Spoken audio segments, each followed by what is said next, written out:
kali pertemuan akan ketemu dengan saya.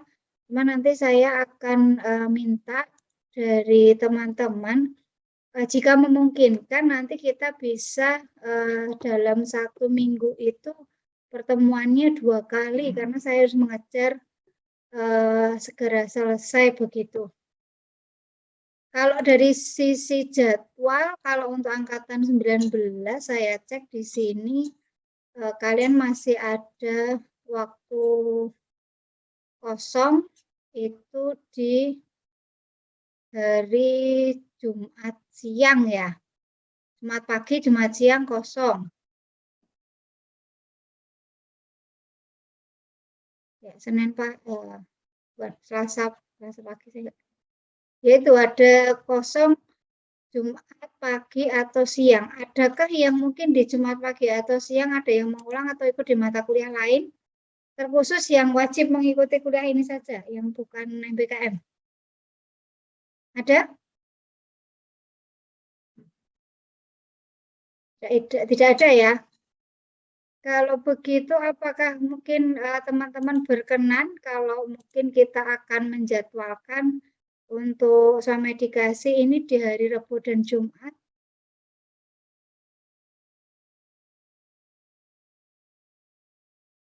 Ada yang keberatan?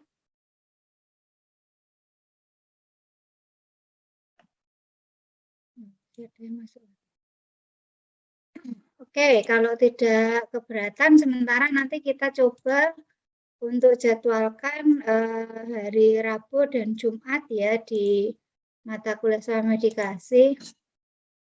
Karena saya berharap sebelum saya cuti nanti kuliah ini sudah selesai begitu.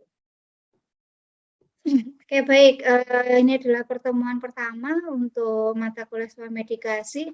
Mbak Indah, mungkin saya bisa dibantu yang mengikuti kuliah ini total yang tidak include MBKM itu ada berapa orang, daftarnya siapa saja, nanti bisa dikasihkan saya ya, supaya nanti saya bisa membentuk untuk kelompok. Baik Bu, kemarin juga sudah saya minta list buat yang ikut teknis. Oke, baik, terima kasih. Oke, saya tunggu ya. Oke, nah sebelumnya saya akan share screen dulu.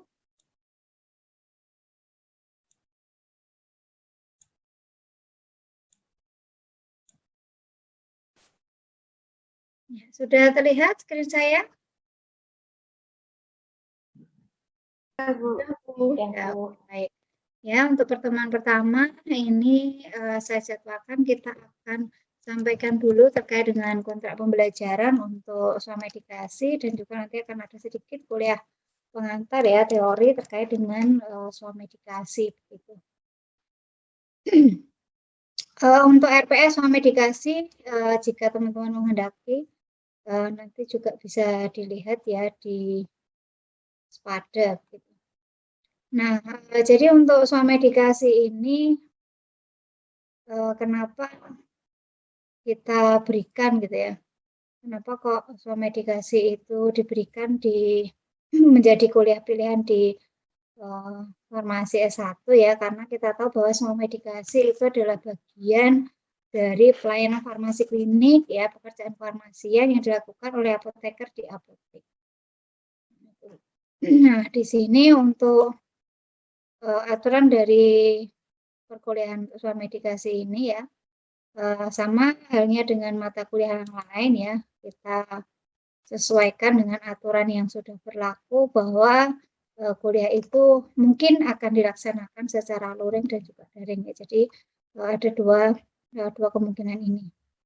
Nah, nanti kita untuk kuliah luringnya nanti kita akan sesuaikan dengan jadwal dari prodi. Nah, kemudian ya kita akan melakukan pertemuan daring itu melalui Zoom.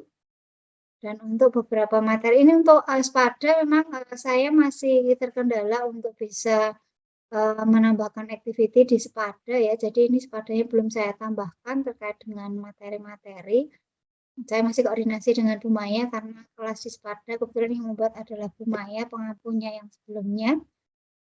Kemudian di sini karena hanya ada satu kelas, ya sesuai dengan jadwal kita mulai kuliah pada pukul 13 sampai 15 ya, ini presensinya maksimal.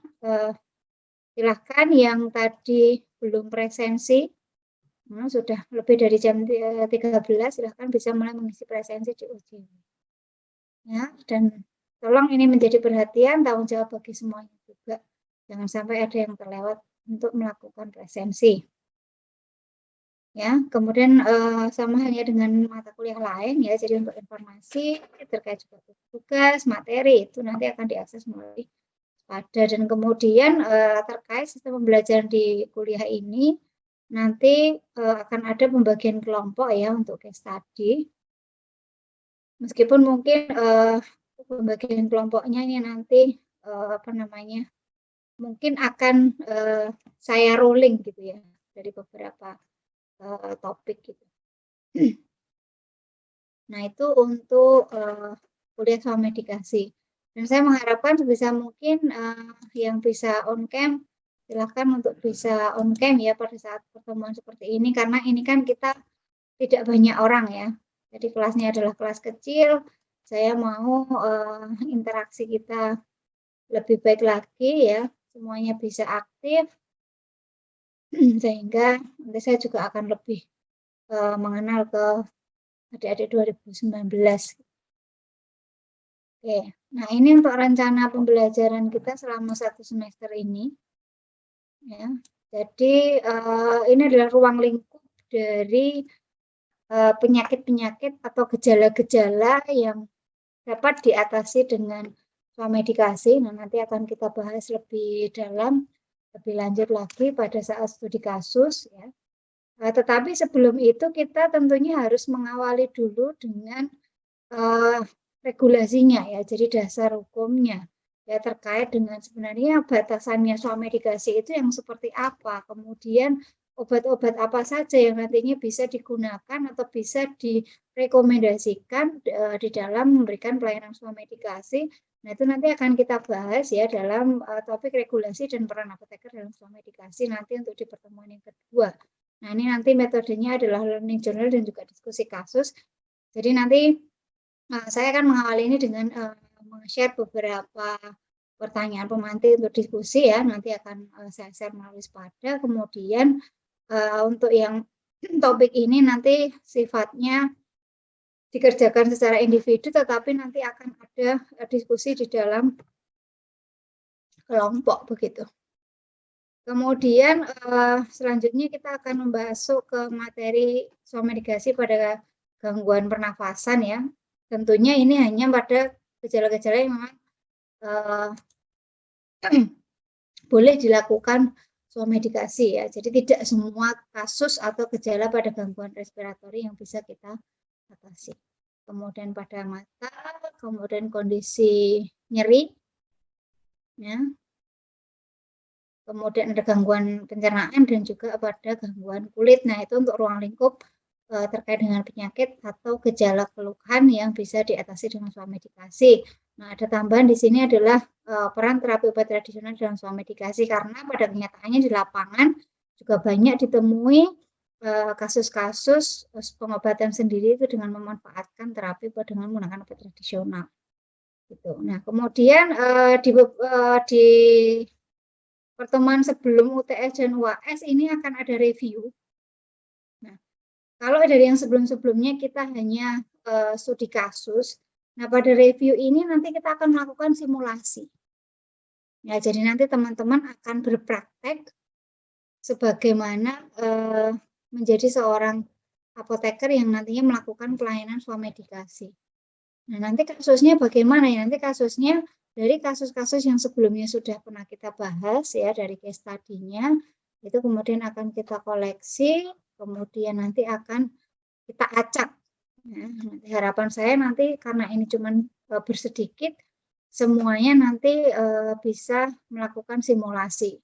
Mungkin nanti akan dibagi, ada yang dapat simulasi di review pertama, mungkin ada juga yang dapat di review 2 gitu ya.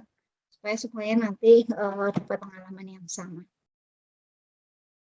Oke. Kemudian untuk penilaiannya masih sama seperti yang farmakoterapi 2 tadi ya. Karena mata kuliah ini mendukung untuk persentase mata kuliah case method ya. Jadi untuk swamedikasi ini juga kita berlakukan case methodnya ada 50%. Kemudian UTS dan UAS-nya masing-masing ada 20 dan 30. Jadi memang bobotnya yang lebih besar adalah di portofolio untuk case methodnya. Gitu. Ada yang mau ditanyakan mungkin?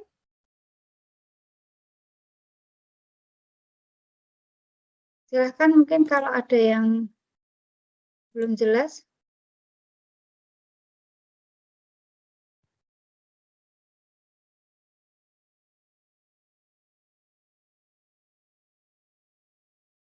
Sudah cukup untuk kontrak perkuliahan? Nah, karena nggak ada yang bertanya, saya anggap sudah cukup jelas, tidak ada yang protes.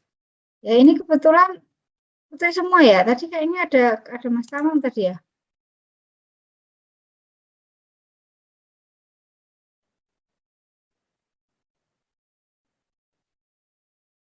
Oh sudah nggak ada. Ya ini kelas spesial berarti ini ya. Pesertanya putri semua ini. Jadi kalaupun mungkin nanti pada saat kuliah terpaksanya sedikit nabrak Jumatan di hari Jumat, saya kira nggak masalah ya. Oke, saya akan lanjutkan untuk kuliah pengantar ya, untuk konsep materi terkait dengan pelaksanaan swamedikasi.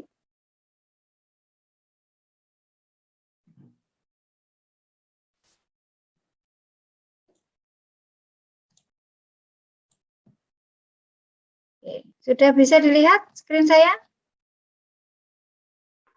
Sampun, Bu. Sampun, Bu. Nah, ada yang tahu ini fotonya siapa?